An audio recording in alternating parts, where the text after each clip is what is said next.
এবার আমি আপনাদের যেটা দেখাচ্ছি সেটা হচ্ছে জব্বলপুর। হ্যাঁ, জব্বলপুরে বিখ্যাত ধুনাধার ওয়াটারফলস। যেটা জব্বলপুরে বললেও ঠিক জব্বলপুরে নয়, জব্বলপুর থেকে 26 কিলোমিটার দূরে ভেদাঘাট বলে একটি জায়গা আছে, সেইখানেই নর্মদা নদীর পাশে এটা অবস্থিত। এটা এবং মার্বেল রক্স, তারপরে 64 যোগিনী মন্দির, এগুলো সবগুলোই সবই ভেদাঘাটে। এবং এখানে মানে আরও কতগুলো জৈন টেম্পল দেখার আছে। আর এখানে কয়েকটি হোটেল আছে, সেগুলো খুব সাফিসিয়েন্ট নয়, এবং একটি হোটেল আছে মোটামুটি মধ্যস্থ, আর বাকিগুলো খুব সাধারণ মানে। আর এই হচ্ছে সেই ধুনারাজ ওয়াটারফলস। এর এখানে কাছে মোটামুটি গেলে ওই জল পড়ছে, আর এই জলের মানে ছোটো ছোটো কণা চারপাশে ভিড়ছে, এই জন্যই বোধহয় এটা ওই ধুনারাজ ওয়াটারফলস নাম হয়েছে। তবে এটা ভারী সুন্দর, দেখার মতন জিনিসই।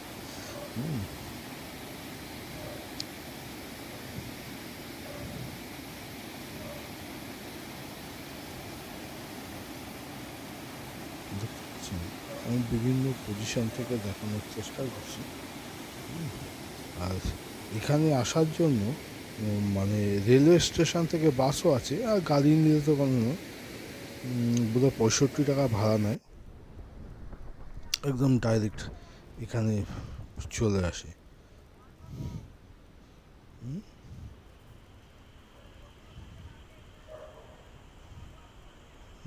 আচ্ছা,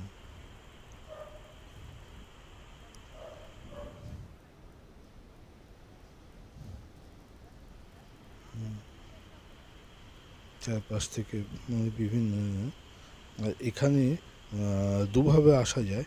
এমনি মানে রাইট সাইডে আমরা এসেছিলাম, রাইট সাইডে ওই কেবল কার বা রোপওয়ে আছে, তাতে করে আসা যায়। আর লেফট সাইডে, ওখানে হেঁটে হেঁটেই যাওয়া যায়। তবে কেবল কারে আসলে পরে যদিও ভাড়াটা তো লাগবেই, 200 টাকা করে ভাড়া বোধহয় নিল। আর মানে ওপর থেকেও ফলসটাকে বেশ সুন্দর দেখা যায়। আর ওপাশ দিয়েও মানে লেফট সাইড দিয়েও হেঁটে হেঁটে ওই ফলসের কাছে যাওয়া যায়। দেখতে পাচ্ছেন তো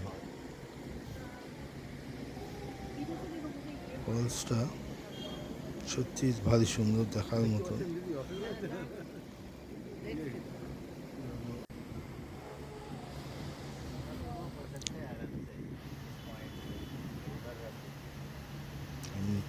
চারপাশ থেকে এই বাড়িটা হচ্ছে মানে পেছন দিক থেকে। এই ধরনের ফলসই উড়িষ্যা একটা আছে কেওনঝড়ে, ওটার নাম ভীমকুণ্ড। আর এটাই হচ্ছে ওই 64 যোগিনী টেম্পল। মন্দিরটা খুবই প্রাচীন, এবং এর এই বিশেষত যে চারপাশে গোল সার্কেল করে এখানে বিভিন্ন মানে যোগিনীদের হ্যাঁ ওই মূর্তি আর কি মানে খোদাই করা রয়েছে। এটা বেশ সুন্দর, এটা বেশ দেখার মতন। মানে এই ধরনের মন্দির এর আগে আমি কোথাও দেখিনি। আর এই বিশেষ করে এখানে কতগুলো ঘন্টা রয়েছে। এই ঘন্টাগুলো প্রায় বোধহয় 150 বছর, ওখানে ডেট ফেটগুলো লেখা রয়েছে।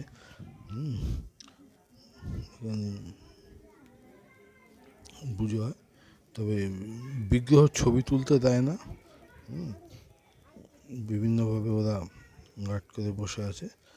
ঘোরা দেখতে বেশ ভালোই লাগে। এটা ওপরে উঠতে হয়, এই সিঁড়ি দিয়ে প্রায় বোধহয় 200 সিঁড়ি ভেঙে ওপরে উঠতে হয়। ওপর থেকে ওই জব্বলপুর শহরটাকে ভালো সুন্দর দেখা যায়, ওই যে নর্মদার ওপর যে ব্রিজগুলো রয়েছে সেগুলো। আর এটা হচ্ছে পঞ্চমঠ মন্দির, এখানেও ওই শিবেরই বিগ্রহ রয়েছে। এগুলো বেশ মানে প্রাচীন এবং বহু ইয়েতেই রয়েছে। তবে এটা বোধহয় এই যোগিনী মন্দিরের মতন অত প্রাচীন নয়।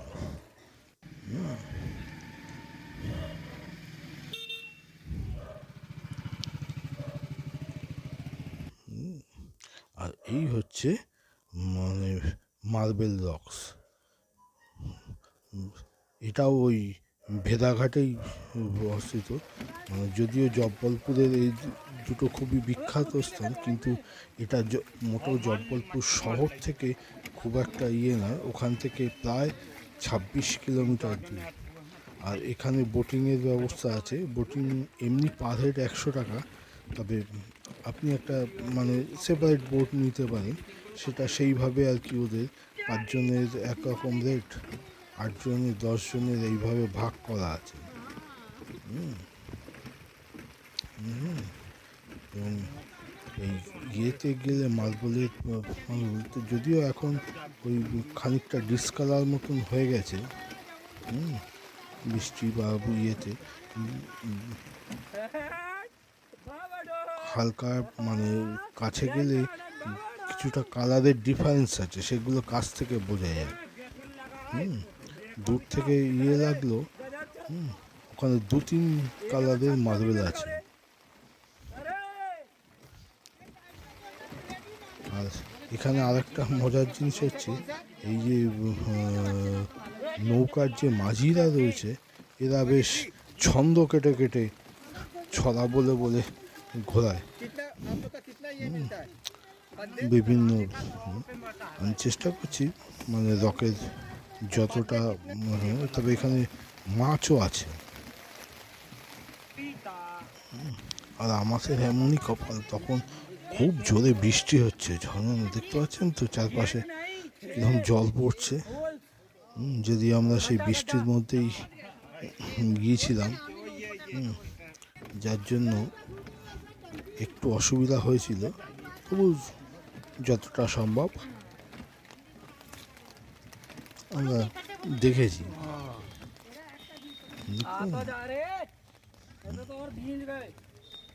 যে মাছও আছে।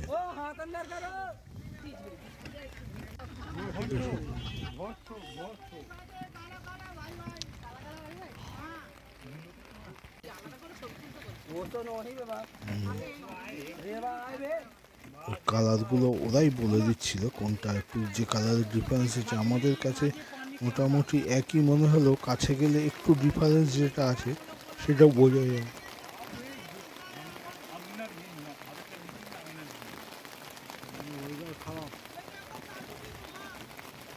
প্রচুর লোক হয় এটা, রাত্রি জ্যোৎস্না রাত্রিরেও বোটিং করা যায়।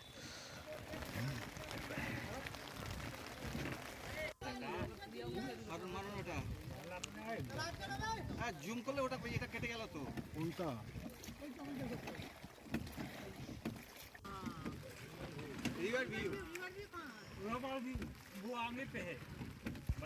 যতটা পারছি আপনাদের আমি বিভিন্ন সাইট থেকে দেখানোর চেষ্টা করছি।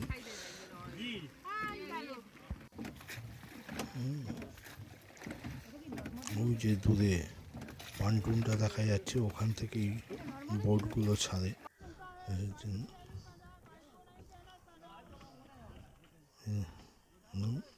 এখন অবশ্য এটাকে খুব বাঁধিয়ে ঠাদিয়ে খুব সুন্দর করে সাজিয়েছে, শেড টেড দিয়েছে। তবে ছিল না। আর এই যে ডান দিকে দিয়ে রয়েছে ওই যে দূরে জনপুর, আর ওইটা হচ্ছে ওই পিডাব্লিউডির একটা বাংলো আছে। ওই যে দেখা যাচ্ছে ওখান থেকে ভিউ পায়। ওখানে পাশেও একটি হোটেল আছে, ওই একটি হোটেল থেকেই এই নর্মদার মানে এই মার্বেল রকের কিছুটা ভিউ আসে, আর বাকি হোটেল মোটামুটি। এটা ছিল ব্রিটিশ পিরিয়ডের পান্টুন। এখন অবশ্য ভেঙে গেছে, এখানে লোকজন আসে না। আর এই হচ্ছে জৈন টেম্পল। এগুলো তো নতুন হয়েছে, খুবই সুন্দর আর্কিটেক্ট এবং সাজিয়ে গুছিয়ে পরিষ্কার পরিচ্ছন্ন। ঝকঝকে করছে, দেখতে খারাপ লাগে না। এগুলো সবই পাশাপাশি, মানে 2-4 কিলোমিটার মোটামুটি হেঁটেই দেখা যায়। আর এইটা হচ্ছে সে ব্যালেন্সিং রং। এই পাথরটা বোধহয় কোনো আগ্নেয়গিরি দিয়ে হবে, এটা অদ্ভুতভাবে ওখানে রয়েছে। পড়ছেও না, শুধু ওই একটি ওপর রয়েছে। এটা ভারী আশ্চর্য জিনিস। এখানে আরও কতগুলো বড় বড় পাথর আছে, হ্যাঁ, সেগুলো অবশ্য আমি দেখি যে এই যে বিভিন্নভাবে আটকে আছে, 2টো সাপোর্ট 3টে সাপোর্টে আছে, কিন্তু ওই পাথরটা শুধু একটা পাথরের উপর বসে আছে। এগুলো পেছন দিকটা রয়েছে। আর এইটা হচ্ছে এই মদন মদনমহল ফোর্ট। এখানে কোনো এন্ট্রি ফি লাগে না, এটা সবসময় খোলা থাকে। তবে ম্যাক্সিমাম হ্যাঁ প্রায় 80%ই ভেঙে গেছে। ওই যা একটু অবশিষ্ট আছে সেটাকে বোধহয় মেনটেন করে রেখেছে, আমি সেটাই দেখাচ্ছি। এগুলো সবই কাছাকাছি আপনার ব্যালেন্সিং রকের পেছন দিকটায় আর কি এইগুলো, এই ফোর্টটা এবং এগুলো জব্বলপুর শহরের ভেতরেই। ওই অন্যান্য ইয়েগুলো যেরকম ভেদাঘাটে আপনাকে যেতে হবে, এটা শহরের এর মধ্যেই অবস্থিত। এই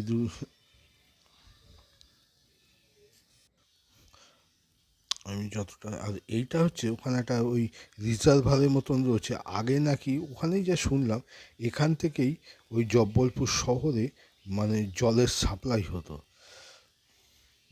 ওখানে। আর এখানেই ওই কতগুলো পাথর এমনভাবে জমে আছে, একটা সেই গুহার মতন হয়েছে। আর আমাদের তো জানেন তার ভেতরেই একটা ওই শিবের বসিয়ে, বিগ্রহ বসিয়ে ওটা একটা মন্দিরের মতন করে সাজিয়ে গুছিয়ে বেশ তৈরি করেছে। ওই আপনার সিঁড়ি দিয়ে ওঠার সময় ডান দিকে পড়বে, ঘুরে একটু দেখে নেবে। আর এটা হচ্ছে ওপর থেকে ওই জব্বলপুর শহরটাকে দেখা যাচ্ছে মদনমহল ওই ফোর্টের থেকে আর কি। আর এইটা হচ্ছে সারদা মন্দির। এটাও ওই মানে মহলের থেকে একটু এগিয়ে গেলেই আপনার বাঁ হাতে পড়বে। এখানেও কিছুটা ওপরে উঠে মন্ত্রের সামনে। আর মন্দিরের ওপর থেকে, মন্দিরটা তো বেশ উঁচুতে, ওপর থেকে এই দৃশ্যগুলো দেখা যায়। ওই যে দূরে হচ্ছে সেই শিবের মন্দিরটা দেখা যাচ্ছে, ত্রিশূলটা। সেটাই না। আর এখানেই আমি এটা শেষ